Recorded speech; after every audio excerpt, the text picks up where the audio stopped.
Саламатсыздарбы, кадырлуу YouTube каналымдын көрүүчүлөрү.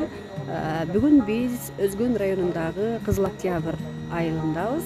Айыл өкмөтүндө дегендей. Анан биз бул жолу Арис уюмунун жана АУКР академиялык башкаруу окуу жайынын студенттери менен биргеликте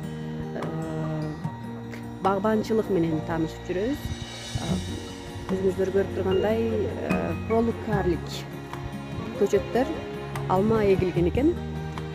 Алма өстүрүү бизнеси ага берилген гранттар боюнча бүгүнкү материал даярдалат. Сиздер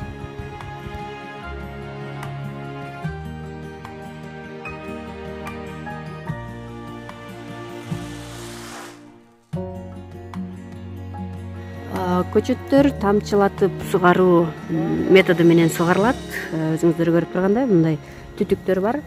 Азыр сууну кое берген, бирок бизге давление жетпей атат. Мынтип ар бир көчөттүн түбүндө шланги жатат экен. Бир аз тешиги бар, мына көрүнүп атса керек, тамчылап. Негизи көчөттүн бактын өсүүсүндө мына ушул тамчылатып сугаруунун мындай айтканда пайдасы аябай чоң экен. Мынакей көчөттөр 2019-жылы майда эгилген экен. 2020 жыл күз, азыр 1,5 жыл болуп калыптыр. Буюрса 2-3 жылда мөмө берет деп күтүп турушат экен. 2026 жылга бул 2000 түп көчөт 3,5 миллион киреше берет деген прогноз күтүү бар экен. Бир жерге определенный концентрация менен жана 200 литрлик барбы? Бочкага ошо концентрацияны жасап турушулган бар. Ансантып кнопканы ассаң баарын өлгөн. Түтүүнө сейт чыгышын кажет жок экен да? Мына магистралда бар аралашып, давление менен баягыдай капель кылып сайып коет экен. Гемодезден. Baş oğru aytay. Eğer biz şu ölçüyüz gerek özü. Bütün Kırgızistançı. Birinciden su ekonom. İkinciden efektifimiz. Onun için bunun bardağının teknolojisi var da. Ama biz bir kanalda okuyan 400 bölüşerler yatarız da. Buluşup mustaşı. Bunlar bu mezgilde var tozdurulur. Bağırına beret kança mingden hektarlar biz var. Kırgızistan'ın reliefi da suga tuğ gelir. Bizde toğlarda bulaklar var ya. Bulakta tutasın özün kan emesini alып кетет. Ошо булакка кичине капташ кылып туруп, анан системаны коюп туруп, керек болсо койдунга түшөт, кайра чыгат, анан давление бирдей болсо, ылдыйга да 1 литр берсе, жогорку да 1 литр берет. Баарына бирдей кетет. Ошо ойдун тоонун баарын ушундай бак мында бак болуп кетиш керек да келечекте. Любой жерде бак болуп койсо болот. Бак болуш керек. Келечекте ошондой болот. Анан ошондо биздин баягы экология таза, бизде экономика өнүгөт.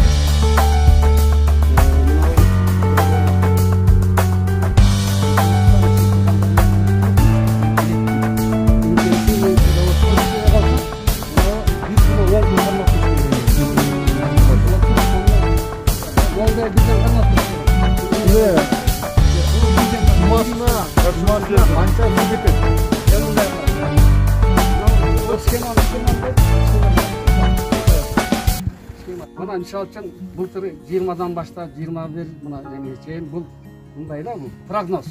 Мен мына былтыр 2 килограммдан деп туруп эме кылдым эле, аны Кудай билет. Мисалы үчүн биз буаны коебуз 50 сомдон, деби? На самом деле бул алмаларга 100 сом. Жок, сиз азыр 2026-да ошо түшүндү. Канча түшүндү? Биринчи жыл биз күткөндөй болбоду. Себеби кийин ал 2 жыл болду экен. Мына быйыл бүтүп атабыз. Быйыл бүтүп атабыз. Мынантип кете берет. Жылда мынантип барсак, Кудай кааласа, теге 24-25 жылга мына минимальный расчет алды. Сиз кайсы жылы олтургуздуңуз көчөттөрдү? 2019 да. Былтыр майда отургуздум да. Быйыл майда 1 жыл болду. Бул азыр 1,5 жыл болду. Булар 2018-жылы проект жазганда жазган бул прогноздору да. Булар 1 жыл кечик өтөт. Ошон үчүн 1 жылга жылдырып коя бересиңер.